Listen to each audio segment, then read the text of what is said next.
Alright everyone, now we have to talk about Truth Social because there are new developments. Of course, that's Trump's social media network. It's planned for mid-February to be launched. It was funny because they're like, oh, haha, Truth Social will never launch at all because it had like some funding problem or something months ago. It will be. It will be going live in February. Link in the description, archived of course though. They will also be using AI moderation. Now I've got a lot of thoughts about this, but before any shills pile aboard and say, well, Styx is a cuck, he doesn't support free speech because I don't grow red in the face and plan vehement rage aimed at Truth Social, let me explain my convoluted thoughts on this. So they're going to use Hive, and Nunes, who is literally leaving the government to be the head of Truth Social, probably a good career move and make a huge amount of money. If you're looking at this nexus, they're using Rumble, which has skyrocketed in usage and growth, as a video hub, which is in turn tied to locals and a new payment processor they're developing.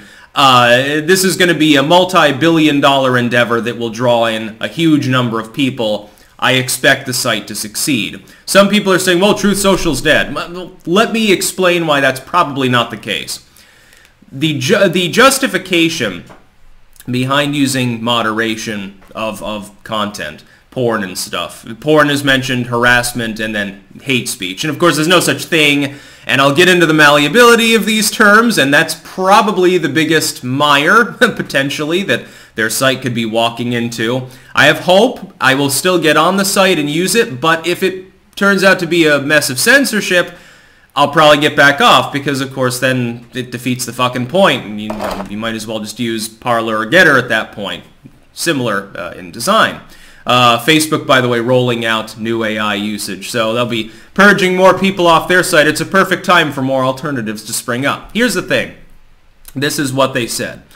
They are worried that the second that they go online, leftists will pile onto the site to post Nazi shit and, you know, stuff about like black people and porn and all these other things to try to denigrate the site.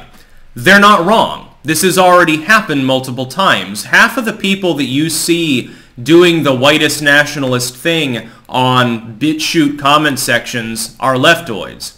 They're there specifically to sow division, number one, and to shitpost, screen cap it, and send it to legacy media outlets for stink pieces, number two.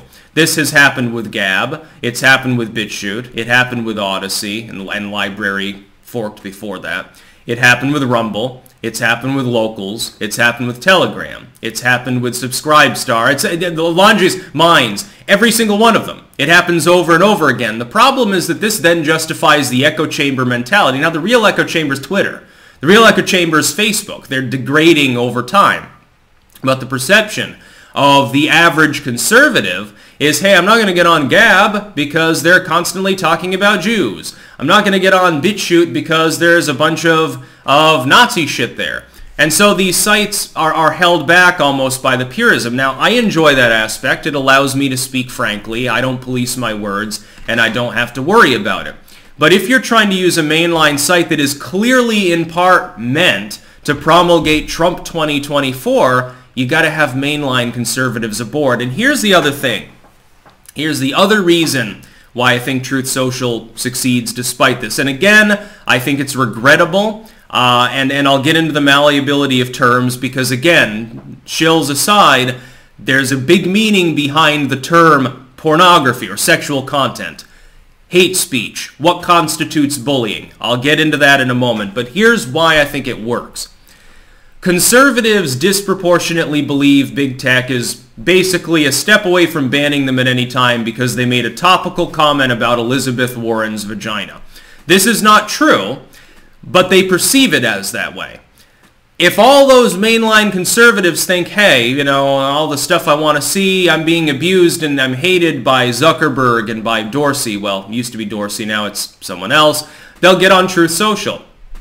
They'll get on there and they'll say, well, this is where the real conversation's taking place. They have mundane, pedestrian opinions in mainline conservatism, and they perceive liberaldom in tech as a big threat. Well, they'll flock to the site. There'll be tens of millions of users in short notice, probably hundreds of millions over time.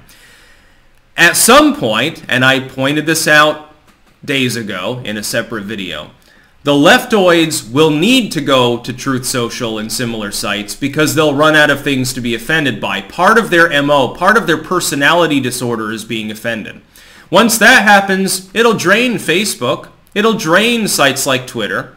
Rumble has already picked up the pace massively, and being tied in with this huge nexus will form what is not truly alt-tech maybe in the sense of puristic free speech, but it is a conservative style alternative to the mainline conversation. The site will still be very useful for basic commentary.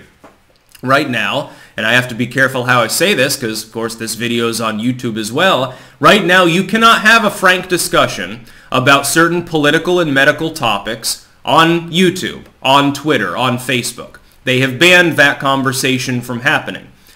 The fact is that because those are mainline heavy topics that aren't allowed to be discussed frankly, and when you do at all, they're algorithmically shot to hell, this alternative will work for that corpus of people. It's a huge number of people. Again, in the US alone, we're talking many tens of millions of potential users. I think they'll still use it. Now, here's where I have the problem. And I got retweeted by Trump last year. I would beg, seriously, I would beg, if the staffer that did that retweet is still watching my material, I beg you to get me in contact somehow, some way with somebody that's working at Truth Social and or Hive, and I'll tell you why. Differential enforcement and malleability of terms is the biggest problem I see here. It's not the concept of moderating your site. I don't think the fucking Gab, the most puristic of all, bans porn. That's not a problem. What is sexual content? What is hate speech? What is bullying? That's the trifecta of questions that I have to ask, and they will become meaningful. And I'll test the site my fucking self when I get on there, by the way. I have no problem with that. I shitpost on Gab just to test the purism of that site. I've done the same on other sites like Minds as well. No problem so far. For instance, let's take hate speech. Do you mean somebody slinging around racial slurs at another user, harassing them explicitly, or using it in a more general sense? Let's say that somebody is remarking upon liberal, leftoid racism, which is prevalent, and they use a racial slur in a satirical context. On some mainline sites, you can do that. You're quoting another person. You're not using the N-word. You're quoting another person who said it. Some sites have no problem with that. On other sites, you can be banned. If you do that on YouTube, you will at least be demonetized. If you do it on Twitter, you'll probably be banned. The comment will be removed. There's a different threshold there. What if you're posting crime statistics without any further message? You're just posting the statistics. Let's look at Asian hate. Hashtag stop Asian hate. The majority of the attacks on Asians, xenophobic attacks, they're labeled hate crimes, which again is a messy meaning, are not perpetuated by people who are white. It is a disproportionate other group. We won't say any more because, again, this is on a mainline tech platform. Now, I have to police how I say this because this video is on YouTube. If it's an exclusive on Rumble, I don't have to do that as much. If Truth Social's partnered with Rumble, can we have a frank conversation about race and crime statistics? Can we have a frank conversation about 9/11? Can we have a frank conversation about COVID? Can we have a frank conversation at all if there's malleability in the definition of what hate speech would be anytime a topic runs up against any permutation of idpol? What about sexual content? Which threshold are you using? Twitter allows hardcore porn. I'm assuming Truth Social is a marginally Christianized site, probably won't do that. On YouTube, you can have naked yoga. On Facebook, you can't even show yourself breastfeeding. Again, the threshold of what is or is not sexual content is entirely different. Casual nudity in a non-sexual context on YouTube is given its blessing. Had House of Air, that was explicit hardcore XXX gay porn, and fetishism stayed up for 3 days despite being flagged by half the site because it labeled itself as an anthropological study. YouTube kind of screwed the pooch on that one, considering that was right during the AdSense purge. Which threshold are you using? Is it anything even suggestive? Is it just hardcore? Is it nudity is all right, but only in a medical context? You got to refine the definition. You're leaving us hanging here. What about harassment? Do you mean if I call someone else stupid, I'll be banned off Truth Social? If I say your opinion is stupid or you're an asshole, is that harassment and bullying? Or is it, you know, and this would be the threshold on most sites, I'm stalking them around the platform, harassing them consistently. Or I'm defaming them or something. Which threshold is being used? See, this is the problem. The other problem is that when you have that malleability, and certain big tech sites already have fucked themselves in the ass because of this. If there is a perception, real or not, that there's differential enforcement, it will be in this hyper-political climate chalked up to politicization, probably saying that wrong, fuck it. And it will alienate potential users. Again, this leads to the perception among conservatives, mainline conservatives with pedestrian opinions, that their necks are being breathed down by YouTube or something. They're not. They've got totally mainline, moderated, neocon opinions. Well, they're not going to be banned. Their opinions are mainstream, but they perceive it as a threat. Likewise with Truth Social. Are you going to start, if you ban one liberal commentator, whether they broke TOS or not, because you've got malleable potential interpretations of what the TOS is, it'll be a problem.